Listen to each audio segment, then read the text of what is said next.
राना आतिफ साहब बतौर रुकन कौमी असम्बली PTI, आप क्या कहेंगे? नया अदालती साल शुरू हो गया। चीफ जस्टिस याहिया आफरीदी ने बड़ी तकरीब की। आज तकरीबन 24-25 जजेस जो है इकट्ठे हुए और चीफ जस्टिस ने बताया कि पिछले पूरे साल में उनकी क्या कारकर्दगी रही है और किस तरह की वो अदालती इस्लाहात लेके आ रहे हैं। सुप्रीम कोर्ट के कवायद भी बदल दिए हैं। बतौर एक सियासी जमात, बतौर एक सियासी कारकुन, सियासतदान, बतौर PTI के MNA, आप कैसे देखते हैं सुप्रीम कोर्ट की पिछले साल की कारकर्दगी को?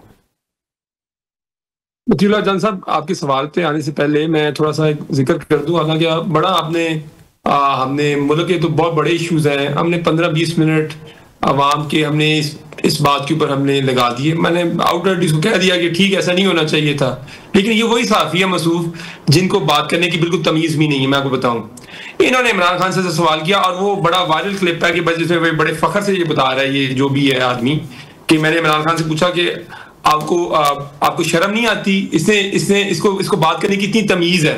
देखिए राना आतिफ साहब, एक सेकंड, इस वक्त हमारे प्रोग्राम में शामिल नहीं है तो मुनासिब नहीं है। नहीं, शामिल आप मुझे सिर्फ ये बताएं, बात करने की तमीज हो या ना हो, क्या तशद्दुद करना जायज है? आप क्या वजह बना रहे हैं? मैं तो मतीउल्लाह जान साहब, तशद्दुद का मतीउल्लाह जान साहब, मैंने तो आपको पहले आउटराइटली मैंने तो उस चीज को उसकी मजम्मत कर दी, लेकिन मैं आपको इंसाफी का कंडक्ट भी बता रहा हूँ। ये उससे आइसोलेटेड है, इसको कोई ताल्लुक नहीं है। मैं तो आपको बता रहा हूँ कि इंसाफियों को अपना कंडक्ट भी देखना चाहिए। दोनों का लिंक कोई नहीं है, there is no link between that. लेकिन मैं तो आपको एक और बात बता रहा हूँ और फिर वो बड़े फख्र से बता रहा है कि मैंने कहा तो आप तो बड़े ढीठ आदमी हैं।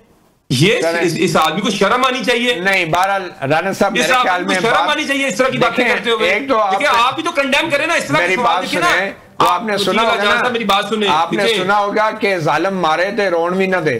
तो आप तो वो बात कर रहे हैं, एक तो तशद्दुद कर रहे हैं, फिर आप उसकी जस्टिफिकेशन दे रहे हैं। आप देखिए मती साहब, मैंने आउटराइटली मैंने कहा कि बिल्कुल ऐसी चीज नहीं होनी चाहिए। मैंने बिल्कुल ठीक है। अब तो मेरे ख्याल में FIR भी एक कट गई है तैयब बलोच साहब की शिकायत पे PTI के कारकुनों पे, तो मेरे ख्याल में दर्जनों पहले ही FIR के ऊपर बड़ी एफिशिएंसी दिखाई जाती है। खैर,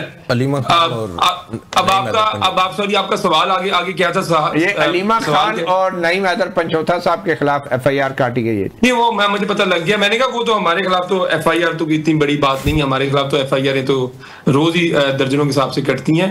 आपका अगला सवाल मैं ये पूछ रहा था कि नया अदालती साल शुरू हो गया है राना साहब, तो उस नए अदालती साल के ऊपर आप कैसे देख रहे हैं सुप्रीम कोर्ट की गुज़श्ता साल की कारकर्दगी को, जिसके बारे में चीफ जस्टिस याहिया आफरीदी ने आज बड़े फख्र से एक तवील तकरीर भी की है?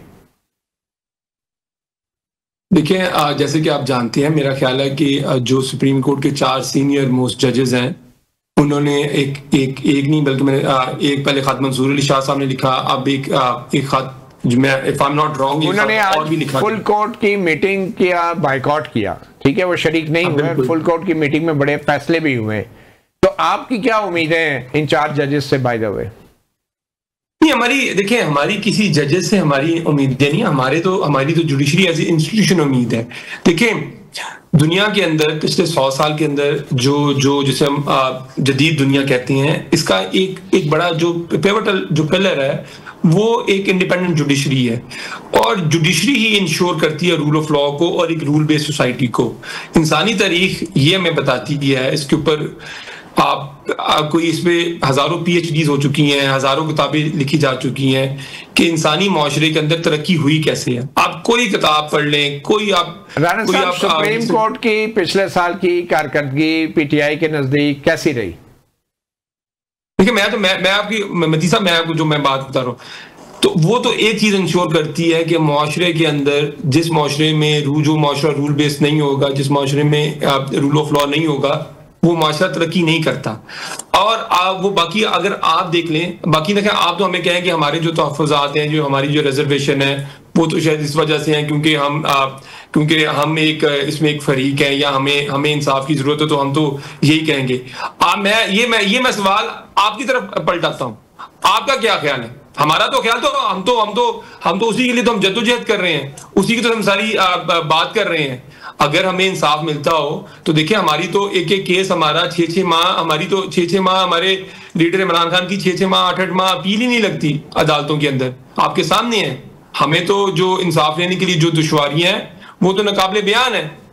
वो तो मैं इसी कहा कि जुडिशरी ऐसे हम किसी जज के फेवर में या जज के खिलाफ नहीं है। हम जुडिशरी एज ए इंस्टीट्यूशन चाहते हैं कि वो इंश्योर करे कि पाकिस्तान के अंदर रूल ऑफ लॉ हो, पाकिस्तान में लोगों को इंसाफ मिले। और सबसे बेहतर देखें, और एक सबसे बड़ी जो पॉलिटिकल पार्टी है, अगर उसको इंसाफ नहीं मिल रहा तो बाकी तो आपको ये तो एक इंडिकेशन है कि बाकी इंसाफ की सूरत हाल क्या होगी। वैसे 8 मुकदमात में जमानत तो मिल गई है सुप्रीम कोर्ट से इमरान खान साहब को 9 मई के हवाले से। देखते हैं आगे, अच्छी चीज है, हम इसको सराहते हैं। देखिए आगे इससे आगे क्या होता है। हमारी जो चीजें हाई कोर्ट्स के अंदर लगी हुई हैं उसको देखते हैं क्या होता है। हमारी बाकी जो हमारे लोग जो हमारे डिस्क्वालीफाई हुए हैं उनकी अपीलों का क्या होता है। तो वो तो वाजे हो जाएगा सारा कुछ। जी सईद बलोच, आप पूरा साल सुप्रीम कोर्ट को कवर करते रहे, तो आपके नजदीक ये साल सुप्रीम कोर्ट या पाकिस्तान के लिए कैसा रहा?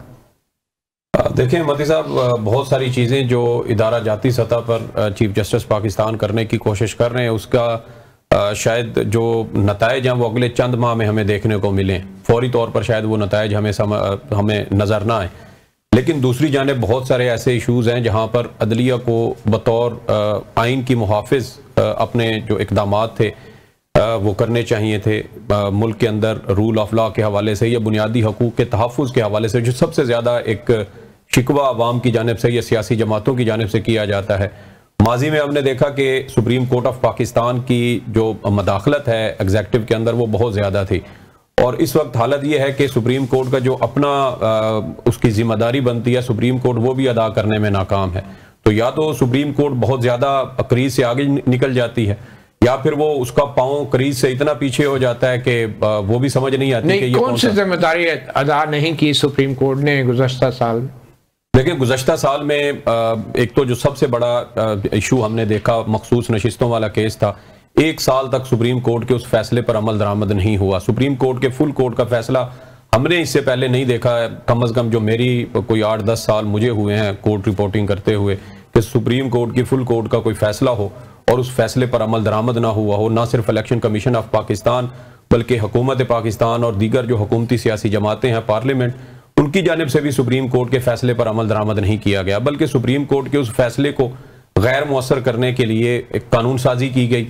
और कानून साजी करने से पहले 2 जजेस का इख्तलाफी नोट सामने आया और फिर उस चीज़ को बुनियाद बनाकर जो कानून साजी इलेक्शन कमीशन ऑफ पाकिस्तान के हवाले से की गई, जिसमें इलेक्शन एक्ट 2017 में ये तरमीम की गई कि सियासी जमातें जिनके खिलाफ सुप्रीम कोर्ट ने फैसला दिया उन्हीं को दोबारा मखसूस नशिस्तें देने के हवाले से नया एक कानून में तरमीम कर दी गई। तो ये ऐसी चीज़ें हैं जहां सुप्रीम कोर्ट ऑफ पाकिस्तान को अगर जजेस के दरमियान किसी किस्म के इख्तलाफात थे भी सही, तो उन चीज़ों को मद्देनजर उनको साइड पे रखते हुए सुप्रीम कोर्ट को अपना जो अथॉरिटी थी कम अज कम वो तस्लीम करवानी चाहिए थी, लेकिन वो नहीं करवाई। चलिए एक छोटी सी ब्रेक लेंगे, ब्रेक के बाद अदील सरफराज से जानने की कोशिश करेंगे कि इनके नज़दीक सुप्रीम कोर्ट का गुज़श्ता साल कैसा गुजरा और आने वाला साल कैसे गुजरा।